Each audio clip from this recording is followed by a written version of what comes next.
3, 2, 1, 0. ગઢપણમાં ગોવિંદના નામ જો ગાયા હશે ને તો એ તમને કામ આવશે.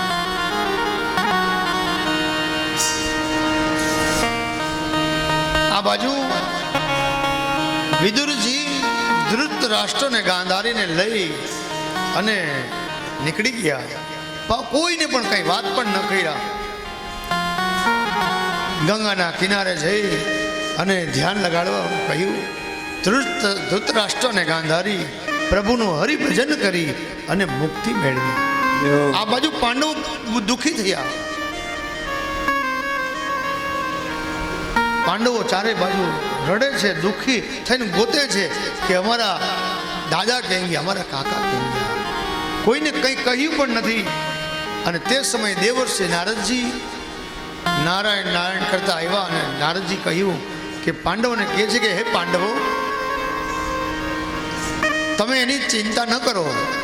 એ વનમાં જઈ ભાગવતજીના 10મા સ્કંદનો પાઠ કરી અને એને મુક્તિ મેળવી છે.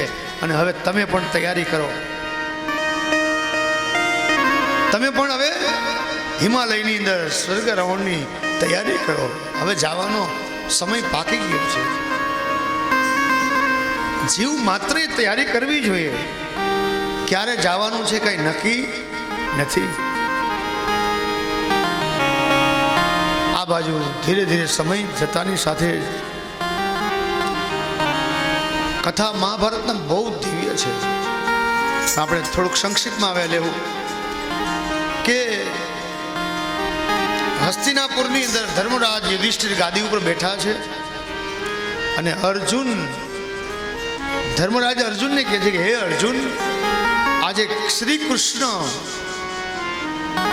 જે દ્વારિકા ગયા છે તો તમે જઈ અને સમાચાર તો જાઓ તો ખરા, આટો તો મારી આવો. આજે ઘણો સમય થઈ ગયો છે, કઈ સમાચાર નથી દ્વારિકાના.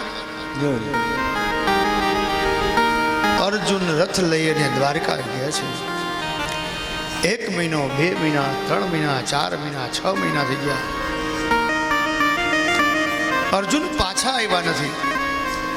આ બાજુ ધર્મરાજ નગરની અંદર પ્રવેશ કરે છે ને તો ધર્મરાજાએ એક યંત્ર જોયું.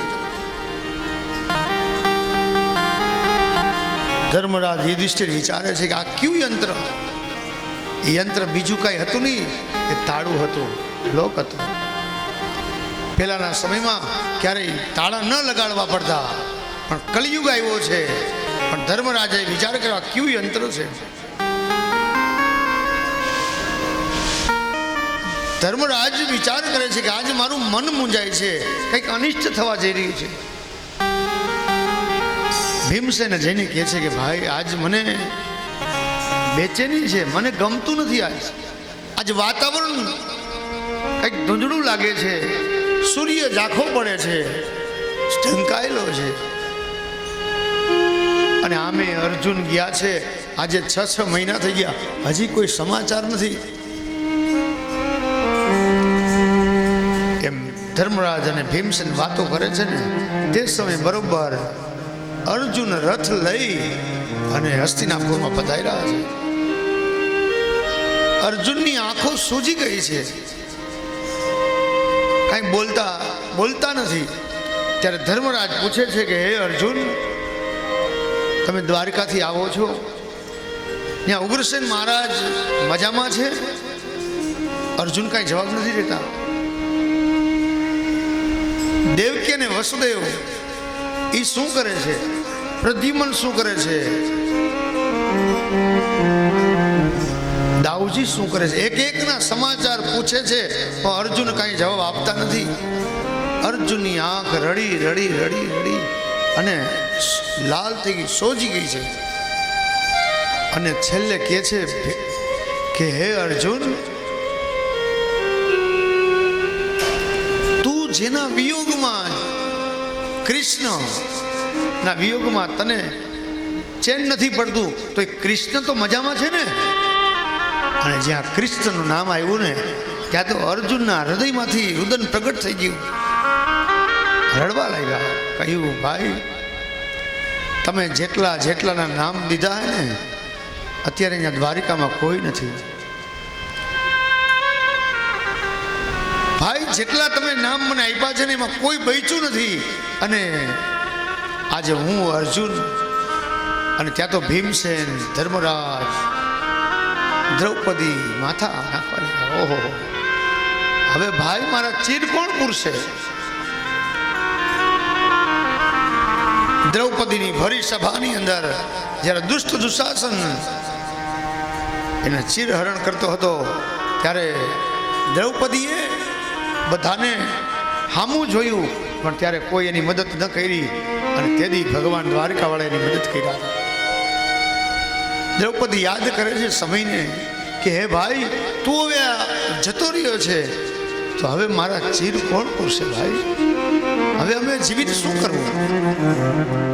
અર્જુન પણ રડે છે. અને એનો એ જ અર્જુન ધર્મરાજને કહે છે કે ભાઈ,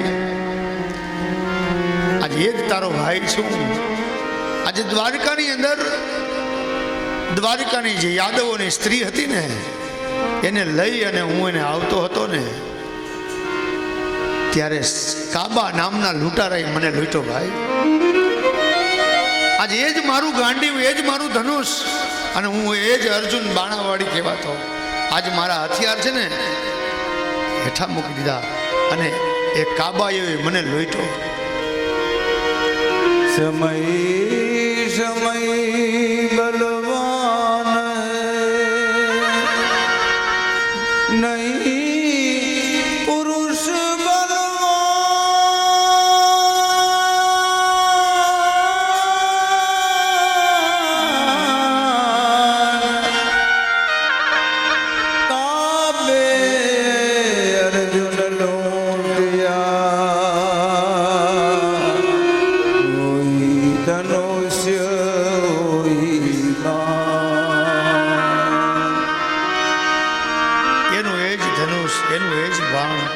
એનું એ જ ગાંડી આજે હેઠા હથિયાર મૂકી દીધા. કારણ કૃષ્ણ જતા રહ્યા. જે આપણા જીવનમાંથી જેથી કૃષ્ણ જતો રહે ને,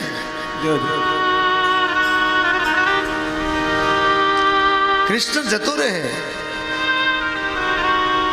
પછી તમારું કોઈ એની કિંમત નથી. આપણા જીવનમાં, આપણા હૃદયમાં, આપણા ભાવમાં કૃષ્ણને પકડી રાખો. હે કૃષ્ણ, મને છોડીને ક્યાંય ન જઈશ.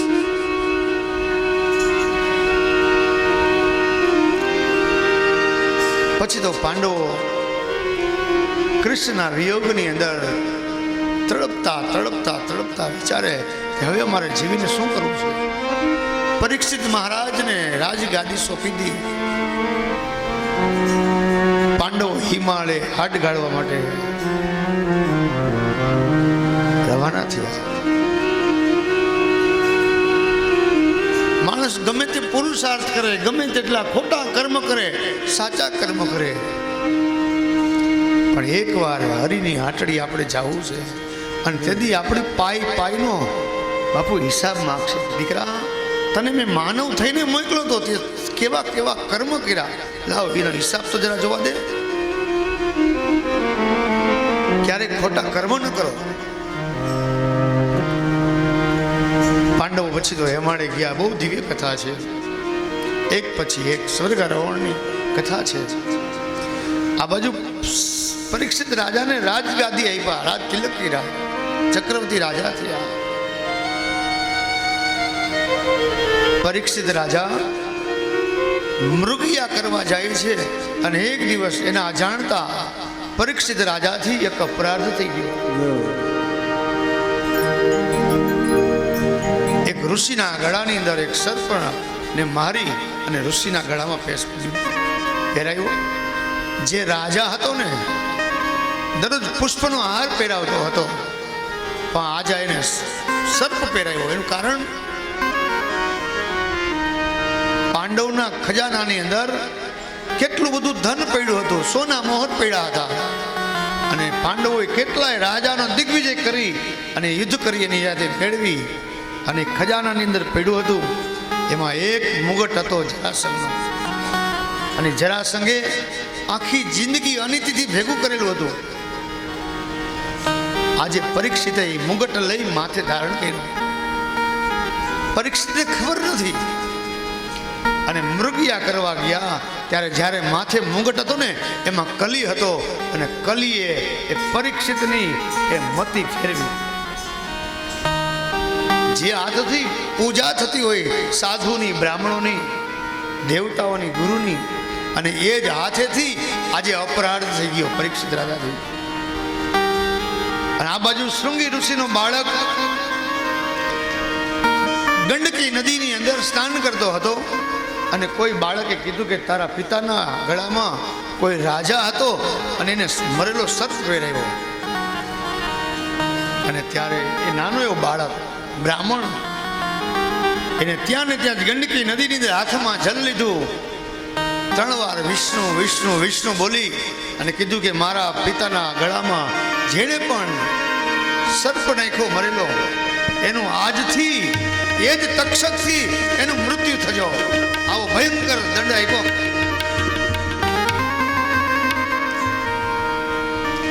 આ બાજુ બાળક રડતો રડતો આશ્રમમાં આવ્યો. સમીક ઋષિ ધ્યાનમાં બેઠા છે અને શૃંગી બાળક રડવા લાગ્યો. પિતાને ધ્યાન ખુલી ગયું, ધ્યાન ભંગ થયું અને જુએ છે તો બાળક રડે છે. બેટા તને શું થયું? તને કોઈ દુભવ્યો? ના પિતાજી. તો કે તમારા ગળાની અંદર કોઈ મરેલો સર્પ નાખ્યો છે. ઓહો, એમાં બેટા શું રડવાનું હોય? તે કઈ શ્રાપ તો આપ્યો નથી ને કઈ? કારણ કે ઋષિએ જોયું ત્યાં કોણ હતો, જરા જઈને જોવું તો ખરા. અને ઋષિએ ધ્યાન લગાડ્યું ને ત્યાં તો સમ્રાટ ચક્રવર્તી રાજા પરીક્ષિત હતા. એને વિચાર કર્યો આ તો પરમ ભક્ત છે. આ રાજા આવ્યો તો પરીક્ષિત રાજા આવ્યા હતા અને એને બેટા એને ભૂલથી મારા ગળામાં સર્પ નાખ્યો છે. તે કોઈ એને શ્રાપ તો આપ્યો નથી ને? ત્યારે શૃંગી બાળે એમ કહે છે કે હા પિતાજી, મેં એને આજથી 7મા દિવસે તક્ષક નાગના દંશથી એનું મૃત્યુ થશે એવો શ્રાપ આપ્યો. ઓહો બેટા, અપરાધ નાનો કર્યો છે અને દંડ મોટો આપ્યો છે. બેટા તું બાળક છે ને બેટા, તારી વિદ્યાને તું પચાવી ન ગયો દીકરા, તે બહુ મોટી ભૂલ કરી. આ બાજુ શૃંગી પણ પસ્તાય છે, આ બાજુ રાજા પણ પસ્તાય છે. રાજાએ મુગટ દૂર કર્યો ને ત્યારે રાજાનો કલીશ દૂર થયો અને રાજાને એમ થયું ઓહો, મેં કેટલું મોટું અઘોર પાપ કર્યું. એક ઋષિના ગળામાં સર્પ નાખ્યો. આ તક્ષકને તો એ ઋષિના શૃંગીએ સર્ટિફિકેટ આપી દીધું કે 7મા દિવસે તક્ષક કરડ છે. અને આપણી પાસે તો કોઈ સર્ટિફિકેટ નથી. આપણે તો વધારે સાવધાન થવાનું. પ્રભુનું ભજન કરો. આ બાજુ પછી તો દિવ્ય કથા છે કે ઋષિએ પોતાના ઋષિઓને કીધું કે જાઓ બેટા, રાજાને જઈ અને તમે એને જાણ કરો.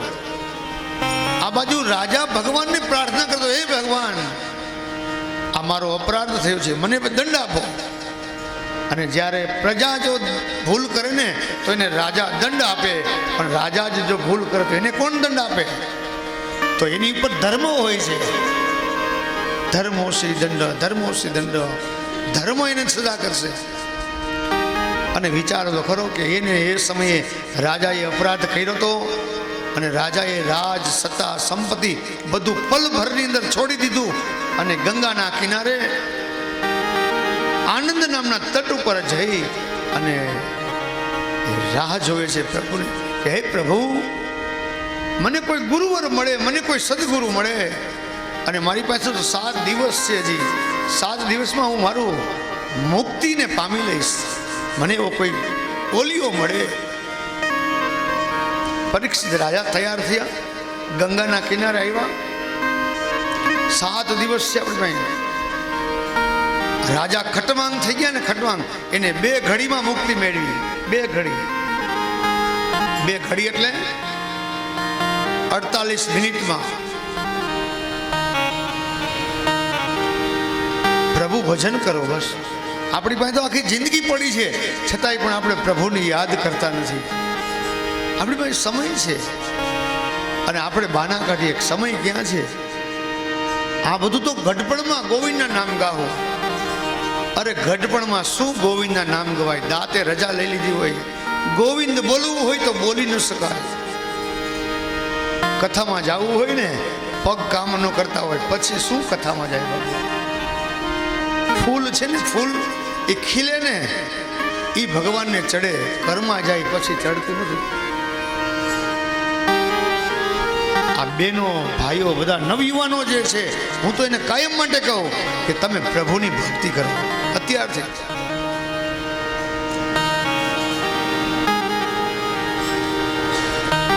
આ દેહરૂપી ફૂલ છે ને પ્રભુને સમર્પિત કરો. આ બાજુ તક્ષકના દંશના શ્રાપ આપ્યા, પરીક્ષિત હતા ગંગાના કિનારે આવ્યા. કથા બહુ લાંબી છે કે તે સમયે ઘણા ઋષિ મુનિઓ હતા, પણ પરીક્ષિતના કોઈ ગુરુ થવા તૈયાર હતા નહીં. અને તે સમયે દેવર્ષિ નારદજી સુખદેવજી મહારાજને યુક્તિપૂર્વક પરીક્ષિત મહારાજ પાસે લઈ ગયા. અને પરીક્ષિત મહારાજે ગુરુવર સુખદેવજી મહારાજનું સ્વાગત પૂજન કર્યું, ચરણામૃત લીધું, પગ ધોયો. અને ત્યારે સુખદેવજી મહારાજે પોતાનો વરદ હસ્ત પરીક્ષિતના માથા ઉપર મૂક્યો અને વિચાર્યો કે પાત્ર તો બરોબર છે, અહીંયા પીરસવામાં હવે કાંઈ વાંધો નથી. સુખદેવજી મહારાજના બગલની અંદર જે મૃગ ચર્મનું આસન હતું ને, એ કાઢી અને આસન પાથરી અને સુખદેવજી મહારાજ ત્યાં બેસી ગયા. બોલો સુખદેવજી મહારાજ.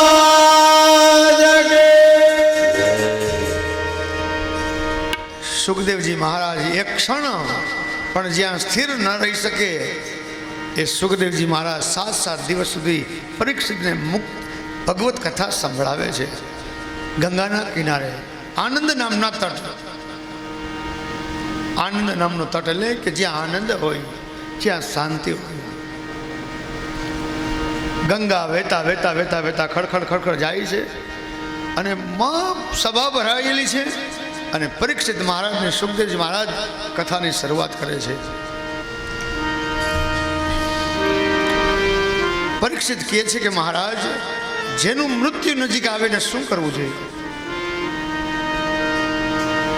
ત્યારે સુખદેવજી મહારાજ કહે છે કે રાજન, તારી પાસે તો 7 દિવસ બાકી છે જી, તારી પાસે 7 દિવસ છે. હું તને કથા સંભળાવી, તું પ્રભુનું ભજન કર અને મુક્તિ મેળવ.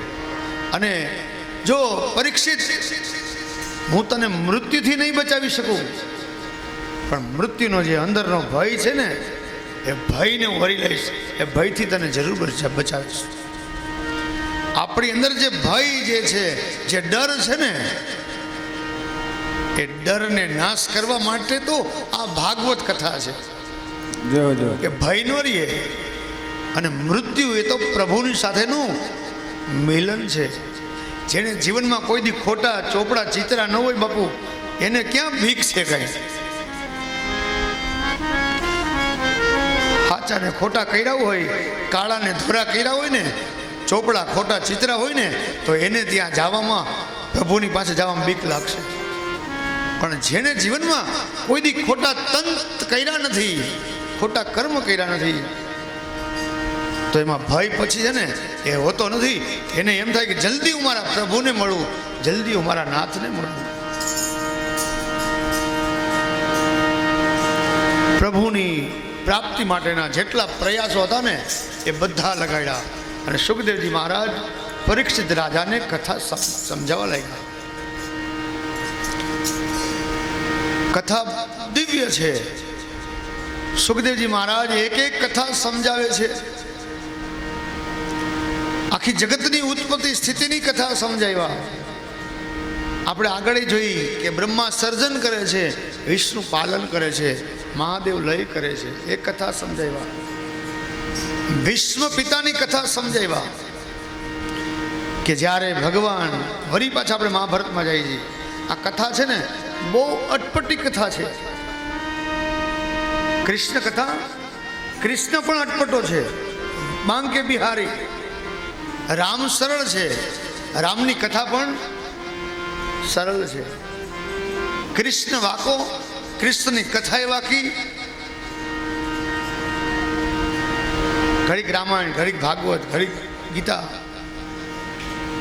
અને ભીષ્મની સ્તુતિ ભગવાન સુખદેવજી મહારાજ આગળ કથા ચલાવે છે. પરીક્ષિત મહારાજને કથા સમજાવે છે. 88,000 ઋષિ મુનિઓને સૂત પુરાણી કથા સમજાવે છે. જ્યાં વિદુરજી અને ઉદ્ધવજીનું મિલન થયું અને ત્યારે વિદુરજી ઉદ્ધવજીને પૂછે છે કે ઉદ્ધવ, પ્રભુ સ્વધામ ગયા છે તો મારા માટે કંઈ કહીને ગયા છે કંઈ? ત્યારે ઉદ્ધવ કહે છે કે ભક્તરાજ, જ્યારે ભગવાને મને પાદુકા આપીને, જ્યારે મને પાદુકા આપી બદ્રિકાશ્રમ જવા માટે, અને ત્યારે એને મને આજ્ઞા ભલામણ કરી હતી કે મારો ભક્ત વિદુરજી મારી રાહ જોવે છે, તો વિદુરજીને કહેજો કે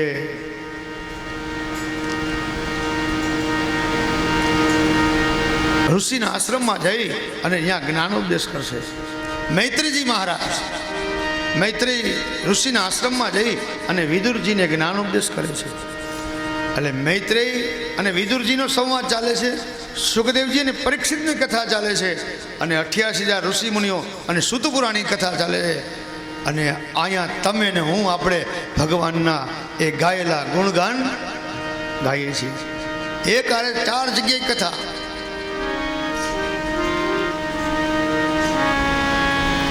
જે સમયે ભગવાન વિષ્ટિ માટે આવ્યા અને પાંડવોના વિષ્ટિ માટે પ્રભુ આવ્યા, ત્યારે આખું હસ્તિનાપુર શણગારવામાં આવ્યું.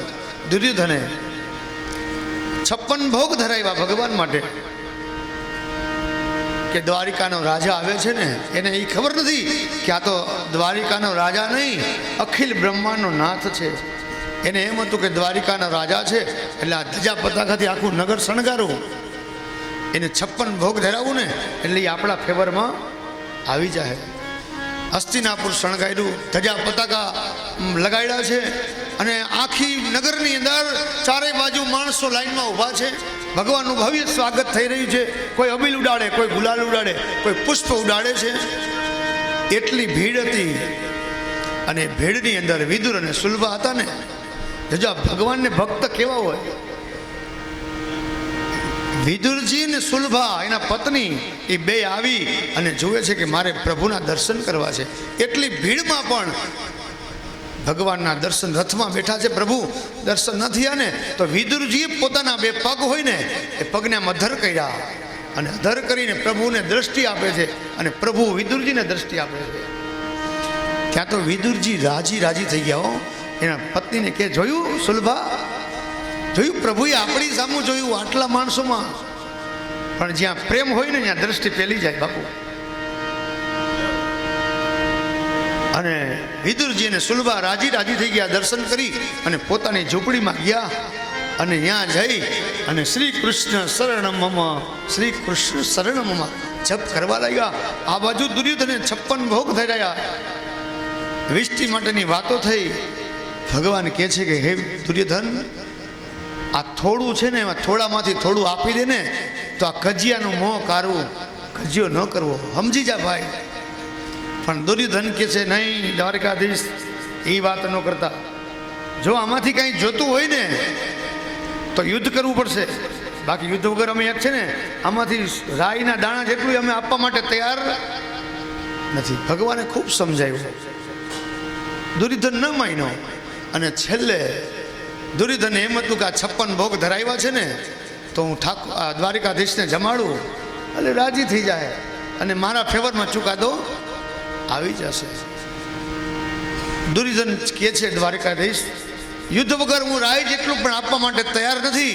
હવે એ વાતને છોડો, યુદ્ધ એ જ કલ્યાણ, અને આ ભોજન તૈયાર છે, ભોજન કરી લ્યો. ભગવાન કહે છે કે હે દુર્યોધન, આ ભોજન જે 56 ભોગ છે ને એમાં નથી તારો પ્રેમ, નથી તારો ભાવ, અને તું નથી મારી માત માનતો. હું તને સમજાવું છું, હજી સમજતો નથી તો આ તારા 56 ભોગને ઠોકર માર, મારે નથી ખાવા. ઉદ્ધવજી કાનમાં ભગવાનને કહે, પ્રભુ ભૂખ લાગી છે કે આ 56 મીઠા મેવા બધું છે, થોડુંક. ભગવાન કે ચૂપ, નહીં આના 56 ભોગ રાખ તારી પાસે. એ કંઈ 56 ભોગ થોડું એનાથી રાજી થાય. આનો આમાં પ્રેમ નથી, ભાવ નથી, અને આપણું કેવું માનતો નથી. આના ઘરનું પાણી નહીં કે હાલ ઊભો થા, રથ તૈયાર કર. ઉદ્ધવજી કાનમાં કે પ્રભુ કઈ બાજુ જવું છે હવે? એ કે મારો ભક્ત છે ને એ રાહ જોવે છે, હાલ એને અહીંયા. અને ભક્તની તાકાત, ભક્તનો પ્રેમ એ પરમાત્માને ખેંચી અને ઝૂંપડી જઈને એની હાકર ખકડાવી. એ કેટલો ભાગ્યશાળી હશે. વિદુરજીના ઘરની સાકર ખખડાવીને ત્યાં તો સુલભા દોડીને આવ્યા, જુએ છે ત્યાં તો અખિલ બ્રહ્માંડનો નાથ પરમાત્મા વિદુર અને સુલભા ભગવાનના ચરણમાં પડી ગયા. એના ચરણ અશ્રુથી પકડ્યા કે પ્રભુ આજ તમે મારે આંગણે, ઘરમાં તો કંઈ હતું નહીં. અને તેથી રોટલો અને તાંજળિયાની ભાજી, એ પ્રભુએ એ રોટલો અને તાંજળિયાની ભાજી ખાધી. આ પ્રેમની તાકાત છે. બંડીનો રોટલો ને તાંજળિયાની ભાજી, બંડીનો રોટલો ને વિરુજી ભોજન જમીએ ઉદગ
એ ભક્ત વિદુરજીની કેટલું બધું પુણ્ય છે કે ભગવાન એને ત્યાં જઈ અને સ્વયં એના ઘરનો, એના દ્વારે જઈને ભગવાન ઉભા રહ્યા.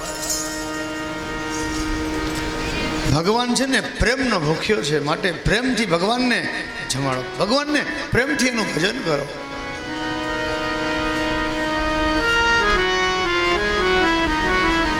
ભગવાન પછી તો વિષ્ટિ માટે આવ્યા હતા, વિદુરજીના ઘરે ભાજી ખાધી અને દુર્યોધન માયનો નહીં, અને યુદ્ધ દ્વારા કુરુવંશનો ક્ષય થયો અને પાંડવોને રાજ સત્તા અપાઈ પ્રભુએ. એના પક્ષની અંદર વિજય પ્રાપ્ત થયો. અને તે સમયે ભગવાન ભીષ્મ પિતાને આ વાત યાદ કરાવે છે. કારણ કે યુદ્ધના મેદાનની અંદર ભીષ્મ પિતાને રૂએ રૂએ બાણ લાગેલા છે, બાણની સૈયા ઉપર પોઢેલા છે, બાણની પથારી છે. અને તે સમયે ભગવાન ભીષ્મને વચન આપેલું હતું કે મરવા ટાણે, મૃત્યુ સમયે હું તારી પાસે આવીશ. અને ભીષ્મ પિતા પાસે જ્યારે પાંડવો ભગવાન પ્રભુ જવા તૈયાર થયા ને, ત્યારે ધર્મરાજ કહે છે પ્રભુ હું પણ આવું, મારે આવવું છે. અર્જુન, પાંચેય પાંડવો તૈયાર થયા, દ્રૌપદી તૈયાર થયા, અને શ્રી કૃષ્ણ રથ તૈયાર કરી અને ભીષ્મ પિતા પાસે ગયા. દુર્યોધન પણ ત્યાં આવેલો. આજે દેવતાઓ પણ પુષ્પના ટોપલા લઈ લઈ અને ભીષ્મ પિતાના અંતિમ વિદાય સમયે ત્યાં બધા હાજર હતા.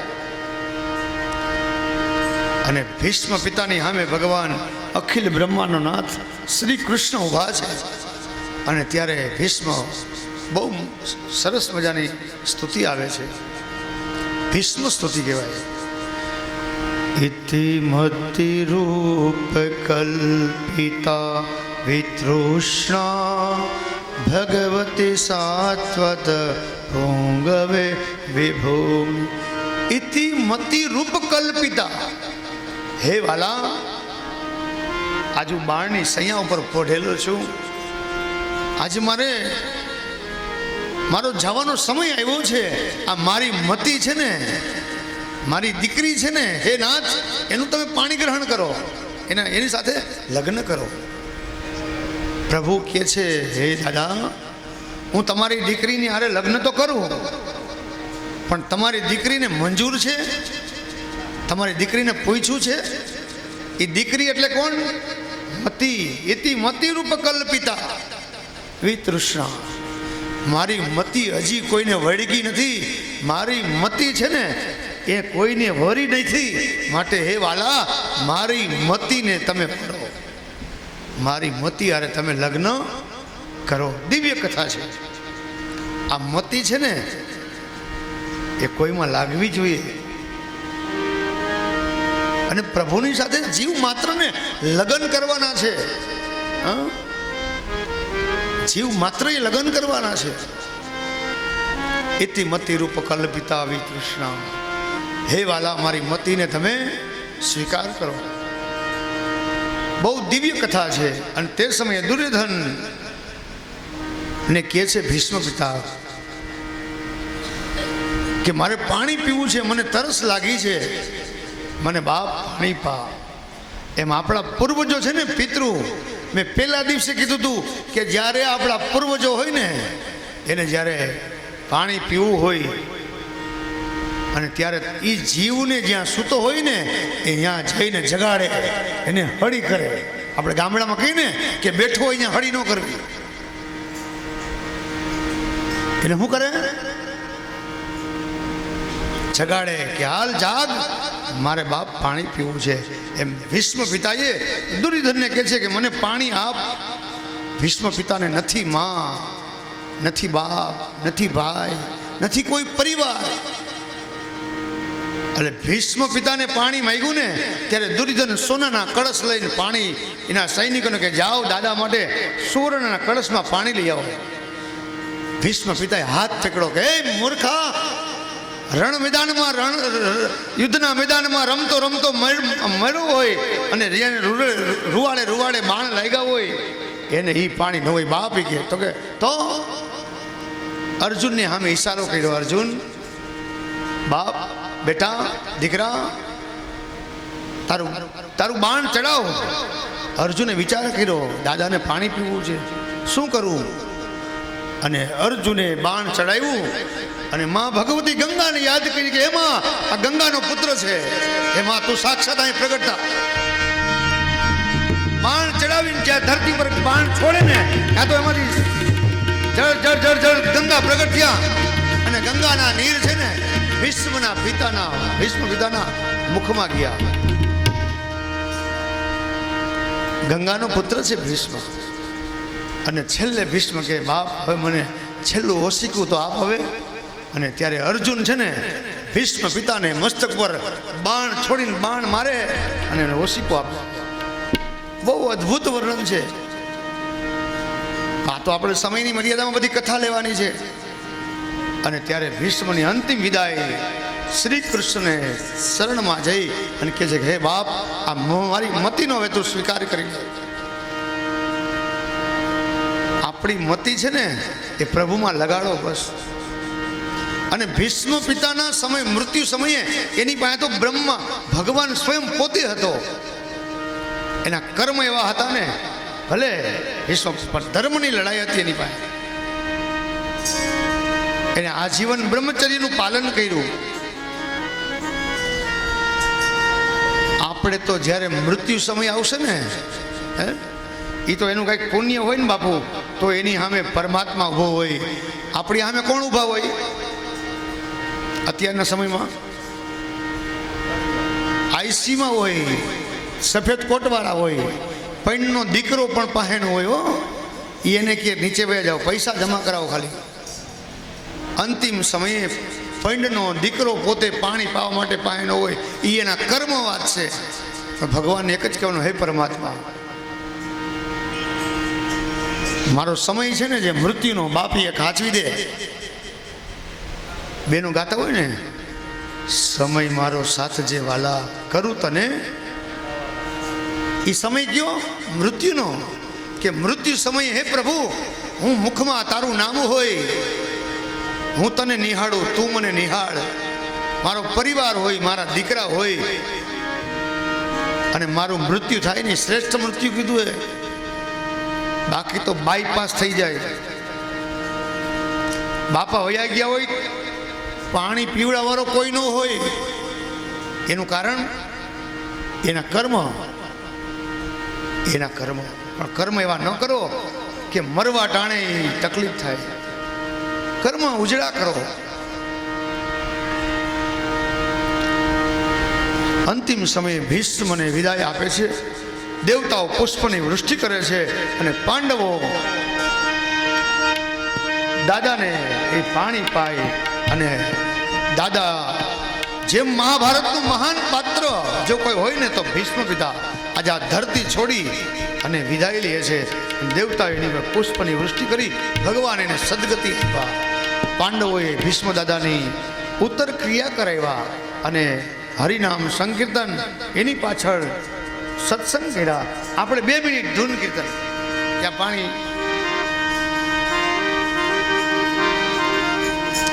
રાધે રાધે રાધે જય જય જય શ્યામ સે મિલા દે શ્યામ સે મિલા દે નંદલાલ સે મિલા દે શ્યામ સે મિલા દે નંદલાલ સે મિલા દે શ્યામ સે મિલા દે નંદલાલ સે મિલા દે શ્યામ સે મિલા દે નંદલાલ સે મિલા રાધે રાધે તું શ્યામ સે મિલા દે રાધે રાધે રાધે શ્યામ સે મિલા દે રાધે રાધે રાધે શ્યામ નહીં રાધે રાધે રાધે રાધે શ્યામ સે મિલા દે મીઠે રસ से भरोरी राधा रानी लागे राधा रानी लागे मने काळो काळो यमुना जी नो पाणी लागे मीठे रस से भरोरी राधा रानी लागे राधा रानी लागे मने काळो काळो यमुना जी नो पाणी लागे નીચે બેઠા હો ને એ તાળી પાડીને બોલો, ઉચ્ચાર કરીને. મને કાળો કાળો યમુનાજી રો પાણી લાગે રસ સે ભયો રે રાધા રાની લાગે રાધા રાની લાગે મને કાળો કાળો યમુનાજી નો પાણી લાગે યમુનાજી તો કાળા કાળા રાધા ગોરી ગોરી યમુનાજી તો કાળા કાળા રાધા ગોરી ગોરી યમુનાજી તો કાળા કાળા રાધા ગોરી ગોરી યમુનાજી તો કાળા કાળા રાધા ગોરી ગોરી वृंदावन में धून मचावे बरसाने की छोरी वृंदावन में धूम मचावे बरसाने की छोरी राजधानी लागे राजधानी लागे मड काळो काळो यमुनाजी रो पाणी लागे राजा राम राधाजी की राजधानी लागे राजधानी लागे मने काळो काळो यमुनाजी रो पाणी लागे रानी लागे मने काळो काळो यमुनाजी रो पाणी लागे मीठे रस से भरो रे राधा रानी लागे राधा रानी लागे मने काळो काळो यमुनाजी रो पाणी लागे मने काळो काळो यमुनाजी रो पाणी लागे मने काळो काळो यमुनाजी रो पाणी लागे राधे ને કથા સમજાવી છે કે રાજન સાંભળ, આ જગતની ઉત્પત્તિની કથા ભાગવતમાં 2 વાર આવે છે.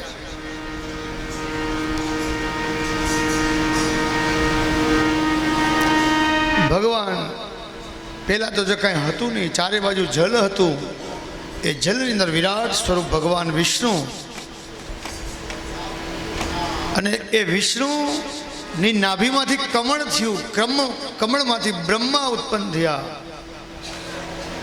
અને બ્રહ્માજીએ 4, આપણે વાત કરી હતી સવારે જ, કે 4 વેદની ઉત્પત્તિ કરી, 4 વર્ણની ઉત્પત્તિ કર્યા. હવે જે એ વેદ ઉત્પન્ન કર્યા, વર્ણ ઉત્પન્ન કર્યા, એ પહેલા બ્રહ્માજી કમળના નાલચાની અંદર ઉતરતા ગયા, હજારો સુધી ઉતરા, પણ અંત ના આવ્યો. કમળના દાંડલાની અંદર અવાજ આવતો હતો, તપ તપ તપ તપ. એટલે બ્રહ્માને એમ થયું કે મને કોઈ તપ કરવાનો આદેશ કરે છે. એટલે બ્રહ્માજી કમળ ઉપર આવી આસન લગાડ્યું અને તપ કરવા લાગ્યા. હજારો વર્ષ તપ કર્યા અને ત્યારે ભગવાન નારાયણ પ્રગટ થયા.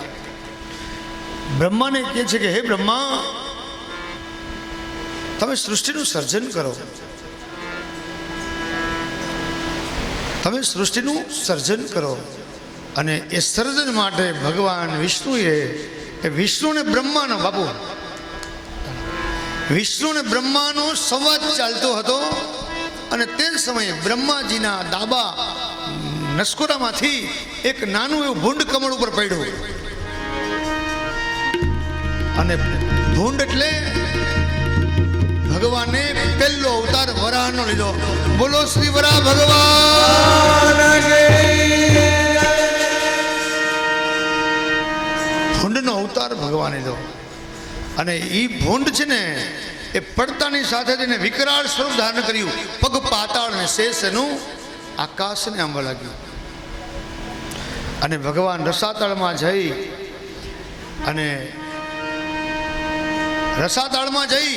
અને પૃથ્વીને લેવા માટે થઈ અને ભગવાનને આપણા માટે થઈને ભગવાન ભૂંડ બન્યા. જોજો, થોડી વાર પહેલા ભગવાન નોકર બન્યા હતા ને, અત્યારે ભૂંડ બન્યા. ભૂંડનો અવતાર લીધો. શું કામે? આપણા માટે થઈ. એટલે એક વખત તો છે ને, માં યશોદા પાસે બહુ તોફાન કરતો હતો ને લાલો, ત્યારે માએ એને કીધું, એલા સાડા ભૂંડ છો તું કે? ભગવાન ખડખડ હસવા લાગ્યા કે આ જગતમાં મને કોઈ ન ઓળખી શક્યો, પણ મારી માં મને ઓળખી ગઈ. ભગવાને ભૂંડનો અવતાર લીધો, પાણીની ઉપર સ્થિર કરી. અને ત્યારે મૈત્રેય મહારાજના કથામાં વિદુરજીને કહે છે કે દિતિનો પુત્ર હતો હિરણાક્ષ, એનો ભગવાને વધ કર્યો. પછી તો બ્રહ્માજીને આજ્ઞા કર્યા કે હે બ્રહ્મા, તમે સૃષ્ટિનું સર્જન કરો. આ પૃથ્વી આપ્યા.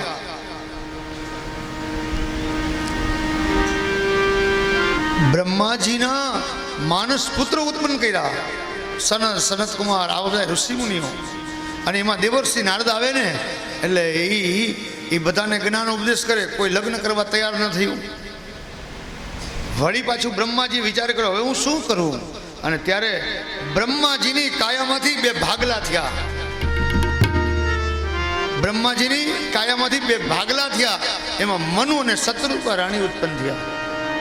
અને મનુનો વંશ આગળ આવેલો, એ બધો માનવ કહેવાનો. શત્રુપા એટલે શું?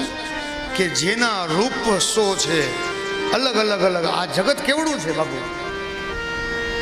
એ જગતની અંદર તમે ક્યાંય ગમે ત્યાં જુઓ, એક સરખો માણસ નહીં હોય. એમાં કાંઈક ફેર હશે. જેના 100 રૂપ, અલગ રૂપ, એની કળા, એની કલ્પના, આ એનો કોઈ પાર આવે એવું નથી. તો ભગવાન કેવો હશે? એ ભગવાન બેઠો ક્યાં હશે? એની પાસે બીબા કેટલા હશે? એ માટી ક્યાંથી લે આવતો હશે? આ જગતમાં તમે ગમે ત્યાં જાઓ, બધાના રૂપ રંગ કેવા હોય? તો કે અલગ. એની પાસે કેટલી તો પેટર્ન હશે, કેટલી તો ડાયું હશે ને. એ મોટો વૈજ્ઞાનિક છે પરમાત્મા. આપણે બહુ ઊંડાણમાં નથી જવું, બહાર નીકળીએ.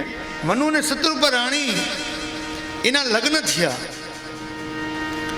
લગ્ન છે ને, એ લગ્ન વિવાહ સંસ્કાર છે.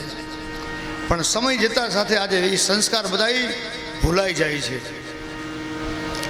વિવાહ સંસ્કારની અંદર બાપુ 4 ધર્મ, અર્થ, કામ અને મોક્ષ પુરુષાર્થ બતાવ્યા 4.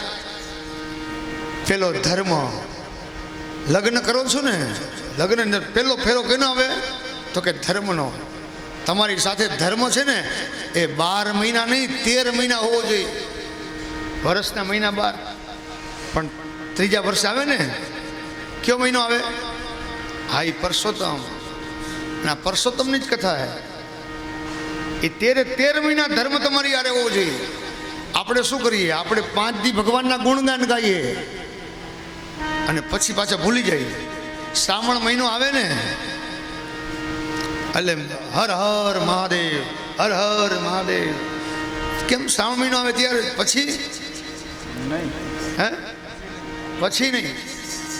એ આપણી મૂર્ખતા હે. એ શ્રાવણ મહિનો ગયો અને મહાદેવને શ્રાવણ મહિનાની અમાસ પૂરી થાય ને એટલે જ્યાં મંદિરમાં ઝઘડા કરતા હોય, અમારો વારો પહેલા છે, લે આવી તું પેલા. અને શ્રાવણ મહિનો જાય એટલે ભાદરવાની એકમ આવે ને, ભાદરવી અમાસ, પછી અહીંયા એકમના દિવસે મહાદેવ એકલો બેઠો હોય, કોઈ નહીં. પણ ખરેખર તો હું તો એમ કહું, શ્રાવણ મહિનામાં મહાદેવ મને લાગે હિમાલયમાં વહી જતા છે, પાતાળમાં વહી જતા છે. એટલું માણસ વાહે પડી જાય, પછી ન જાય. પછી મહાદેવ હામું જોવે નહીં. પછી મહાદેવને મુખે પડતા અને પછી એના દીકરાને ઉપાડે. હાલ બોલો ગણપતિ બાપા મોરિયા. આવે ને ભાદરવા મહિનાની જોય એ 10 દી ગણપતિને પકડી રાખે. હો, ગણપતિ બાપા મોરિયા, ગણપતિ બાપા મોરિયા. ઘીમાં લાડુ. એ 10 દિવસ ગણપતિનું ભજન કરીએ. બાપાને મૂક્યા, દીકરાને ઉપાડ્યો. એ 10 દિવસ ગણપતિને પછી નાખી આપણે તળાવમાં પાછા. અને પછી કોને ઉપાડીએ? હા, માં અંબે માની જાય. એ 9 દી અંબે માની વાહે પડીએ. અને એ અંબે માને 9 દી પછી ગરબાને પધરાવી આવીએ. પછી બોલો બોલો, હજી છે ઘણું. હા, પછી પિતૃને યાદ કરે, વ્યવહારિક કામમાં પડીએ. લગ્ન વગાડ વગાડ વગાડ. હા, કહેવાનો મારો મતલબ કે ધર્મ છે ને એ કાયમ માટે હોવો જોઈએ. દરરોજ નિત્ય સ્વાધ્યાય કરો, નિત્ય સત્સંગ કરો, નિત્ય પ્રભુનું ભજન કરો. 5 દી કરવાનું, પછી છોડી દેવાનું. આ કેવી આપણી મૂર્ખતા છે કે આપણે 5 દી આ ભગવાનને ભજીએ, પછી એને મૂકીને બીજા ભગવાનને ભજીએ. વળી પાછો ત્રીજો કોક કે બોલા ભગવાન બહુ, તો ત્યાં જાય પાછા. આવું ન કરો. ભગવાન આપણો એક જ હોય. તમારો ઈષ્ટદેવ હૃદયમાં જે હોય એને ક્યારેય ભૂલો નહીં. એનું ભજન કરો કાયમ માટે. મનુ મહારાજ અને શત્રુપા રાણીના લગ્ન થયા. એને ત્યાં 3 પુત્રી થઈ, 2 પુત્ર થયા. એમાં એક પુત્રી, દીકરીનું નામ હતું દેવહૂતિ. અને દેવહૂતિને ત્યાં સાક્ષાત ભગવાન કપિલ ભગવાન પ્રગટ થાય છે. કપિલ ભગવાનની આપણે રાહ જોઈ છીએ ને. હા, દેવહૂતિ દ્વારા કરદમ ઋષિ, મનુ મહારાજ અને શત્રુપા રાણી અને દેવહૂતિ છે ને હતી રાજકુમારી, પણ એ આધ્યાત્મિક પ્રભુમાં એને ભજનમાં આધ્યાત્મિકમાં જોડાયેલી હતી. અને નિત્ય પ્રભુનું સ્મરણ કરે હતી. રાજકુમારી છતાં પણ એને કોઈ રાજ વૈભવ કોઈ એને અસર કરતી હતી નહીં. આમ તો જો કે એને પહેલાં લગ્ન કરવાની જ ના પાડી હતી, પણ છતાં એના મા બાપે કીધું કે દીકરીના લગ્ન તો કરવા જોઈએ. દીકરી છે ને એના હાથ પીડા કરીએ.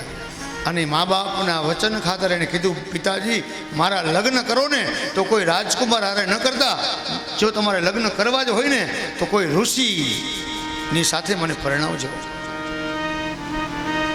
આ બાજુ કરદમ ઋષિ બ્રહ્માના પુત્ર છે. એટલે કરદમ ઋષિને કહે છે બ્રહ્મા કે બેટા લગ્ન કર. કરદમ ઋષિ કહે છે મારે લગ્ન કરવા નથી. આ સંસારની માયા છે. હું પ્રભુનું ભજન કરું છું, બરોબર છે, મારે ભજન કરવું છે. આ માયામાં મારે ફસાવું નથી. પણ બ્રહ્માજી કે નહીં બેટા, તમે લગ્ન કરો. લગ્નથી તમારે ત્યાં સંતાન ઉત્પન્ન થાય. ત્યારે કરદમ ઋષિ કહે છે કે પિતાજી હું લગ્ન કરું, મારે ત્યાં સંતાન થાય. પણ એ જો સંતાનમાં જો પરમાત્મા ખુદ મારે ત્યાં દીકરો બનીને આવે ને તો હું લગ્ન કરું. કે બ્રહ્માજી કીધું કાંઈ વાંધો નહીં બેટા, તું ભગવાન વિષ્ણુનું ભજન કર અને વિષ્ણુ પ્રસન્ન થાય ને ત્યારે એની પાસે વરદાન માગજે. એટલે કર્દમ ઋષિએ વિષ્ણુ ભગવાનનું ભજન વધાર્યું અને વિષ્ણુ ભગવાન વૈકુંઠમાંથી આવી અને કર્દમ ઋષિને કહે છે કે માગ માગ તારે શું જોઈએ છે. ભગવાને કીધું માગ તારે શું જોઈએ છે. કર્દમ ઋષિએ વિચાર કર્યો કે આને મારે કેમ કેવું કે તું મારે ત્યાં દીકરો બનીને આવ. એટલે કીધું પ્રભુ હું માગું તો એક જ માગું. તો કે બોલ શું જોઈએ તારે. તો કે તમારા જેવો દીકરો જોઈએ છે મારે. ભગવાન કે આ જગતમાં મારા જેવો તો કોઈ દીકરો છે નહીં. એક કામ કરો, હું જ તારે ત્યાં દીકરો બનીને આવું હાલ. પણ એના માટે મારી માં હોવી જોઈએ દેવહૂતિ. અને ભગવાને કર્દમ ઋષિને કીધું કે આજથી ચોથા દિવસે તમારા આશ્રમની અંદર એક રથ આવશે. એ રથની અંદર મનુ અને શત્રુપા રાણી હશે અને એની સાથે એની દીકરી દેવહૂતિ આવશે. અને દેવહૂતિ સાથે તમારું લગ્ન કરજો અને તમારા બંનેના દાંપત્ય જીવનના દ્વારા હું તમારે ત્યાં દીકરો બનીને આવીશ. આ મારું વચન. અને પ્રભુ અંતર્ધ્યાન થયા અને દિવસ જતા રહ્યા. 1 દિવસ 2 3 4 દિવસ, ચોથો દિવસ આવ્યો. બસ સંધ્યા સમય આમ ઢળતો હતો અને આશ્રમની અંદર એક રથ આવે. કર્દમ ઋષિ વિચારે છે કે ભગવાને જે વચન આપ્યું છે અને ભગવાને જે પાત્ર બતાવ્યું હોય એમાં તો કંઈ ખામી ન હોય. અને બરોબર રથ આવ્યો. કર્દમ ઋષિએ 3 આસન પાથર્યા. કર્દમ ઋષિ પરીક્ષા કરે છે કે પાત્ર તો બરોબર છે ને. 3 આસન પાથર્યા. મનુ મહારાજ, શત્રુપા રાણી અને દેવહૂતિ માટે. અને મનુ મહારાજ અને શત્રુપા રાણી આસન ઉપર બેઠા, એની આગતા સ્વાગતા કર્યા. અને દેવહૂતિએ વિચાર કર્યો કે આ ઋષિ છે એની સાથે મારા લગ્ન થવાના છે. આમ તો એ મારો પતિ ગણાય અને જો એના આસન ઉપર બેહું, એના પાથરેલા આસન ઉપર, તો મેં પતિ પાસે સેવા કરાવી ગણાય તો મને પાપ લાગશે. પતિ પાસે સેવા કરાવાય નહીં.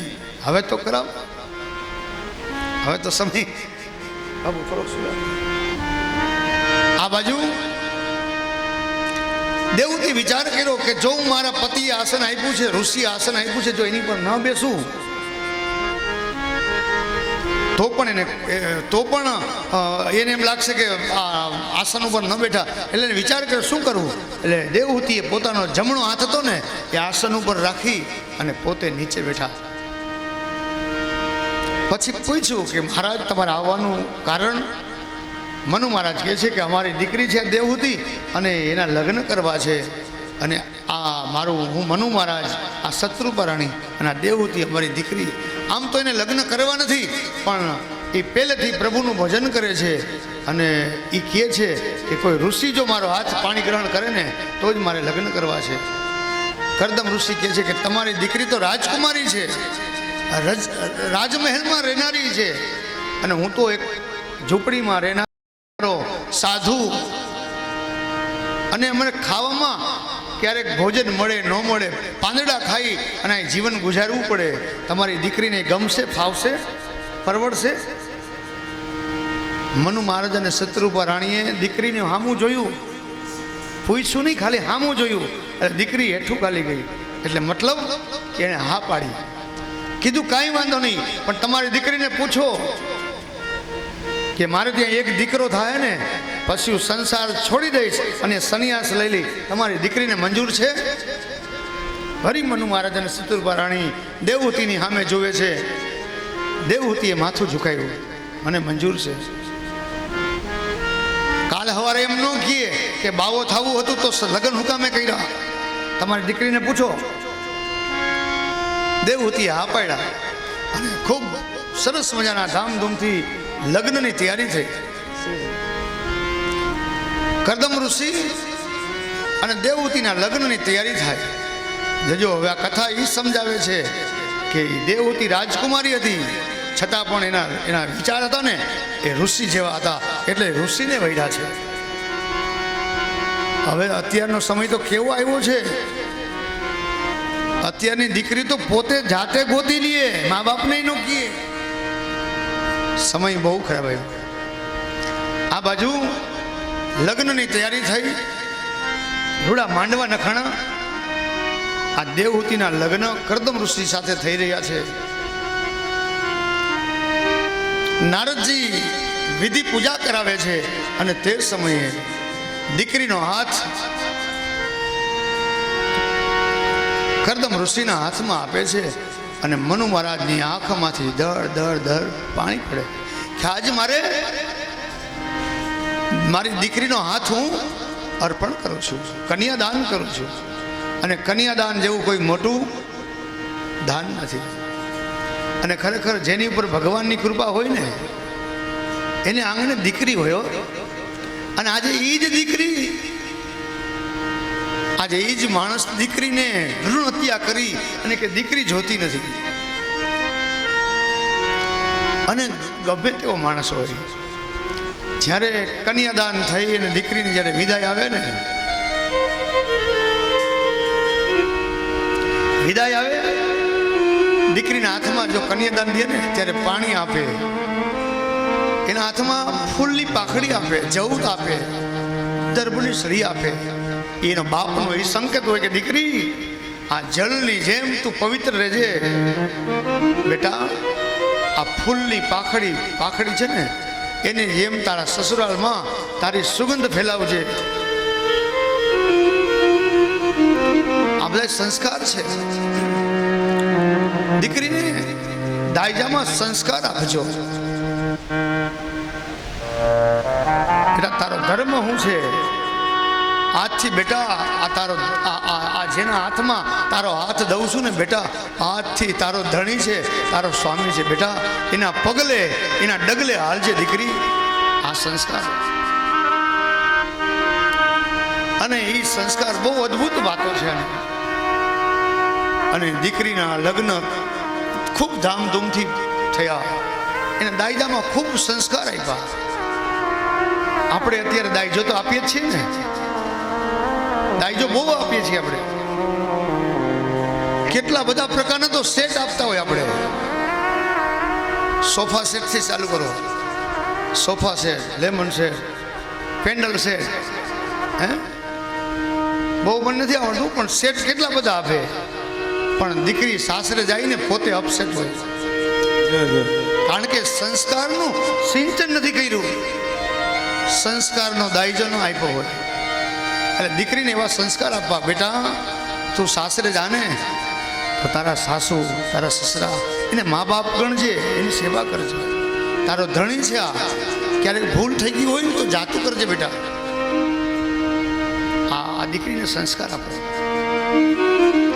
અત્યારે તો મોબાઈલ આપે, બેટા કાંઈ તકલીફ થાય તો ફોન કરજે, હું આવી જઈશ, બીતી નહીં તું.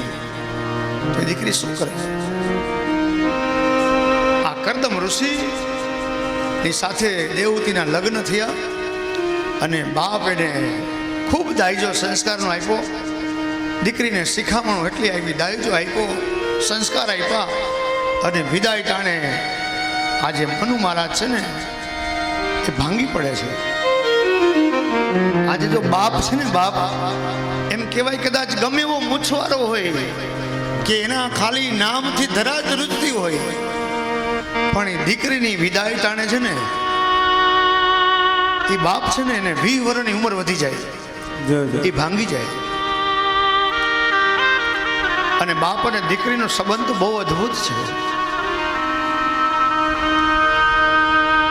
દીકરી જો દીકરી ઘરે હશે ને, તમારી ઘરે દીકરી હશે ને, ખબર હોય એ બાપ કામેથી આવ્યો હોય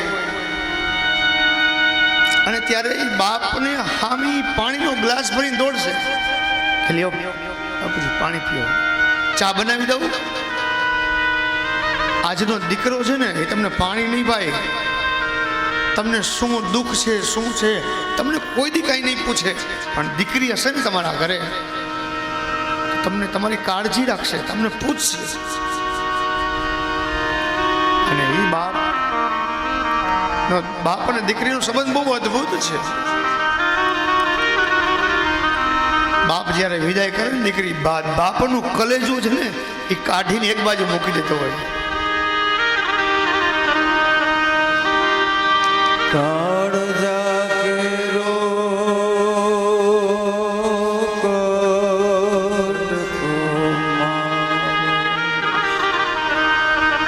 ગાંઠથી છૂટી ગયો,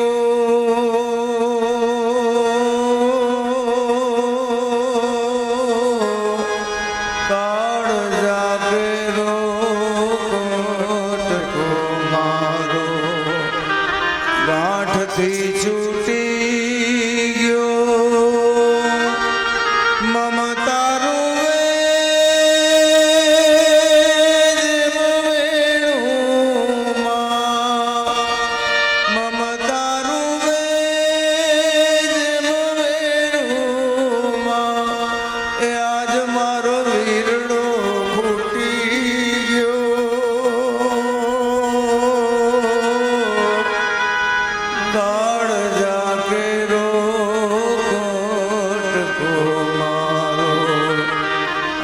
ગાંઠથી છૂટી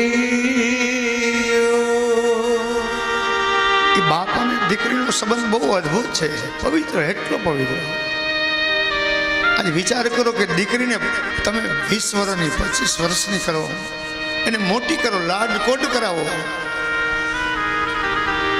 એવી ચાગલી રાખી હોય દીકરીને, અને એ દીકરીને પારકાના હાથમાં સોંપી દેવી એ કોઈ જેવી તેવી વાત નથી એમ. અને એ દીકરી ધૂપ કા દેતી જય રામા, આજ તારો પગ કા થંભી ગયો,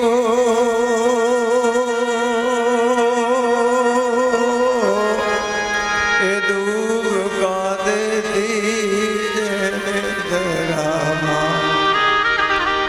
આજ તારો ભગ ગાંથંભી ગયો. ડુંગરા જેવો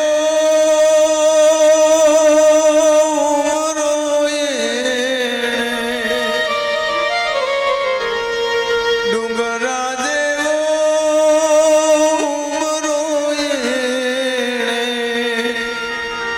એ આજ માંડ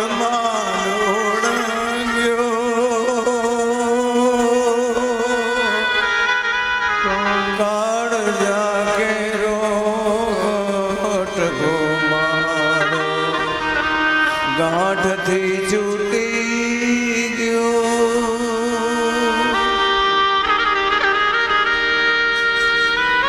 બાપ અને દીકરીની વિદાય, બાપ દીકરી છે ને એ બાપને મળે, વાને મળે. જો તમે જોયો છે આવું દ્રશ્ય, બધાને મળતી હોય અને ત્યારે એક જ એની ભલામણ હોય, શું હોય ખબર છે? એની માને કહીએ કે મારા બાપનું ધ્યાન રાખજે, ભાઈને કહીએ કે તો બાપુજીનું ધ્યાન રાખ, પપ્પાનું ધ્યાન રાખશે. એની એક જ હોય મારા બાપને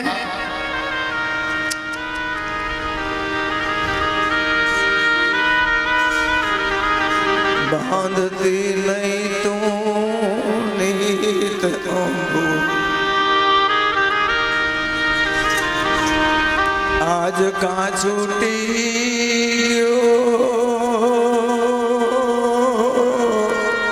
બાંધતી નહીં તું નીત અંબુ.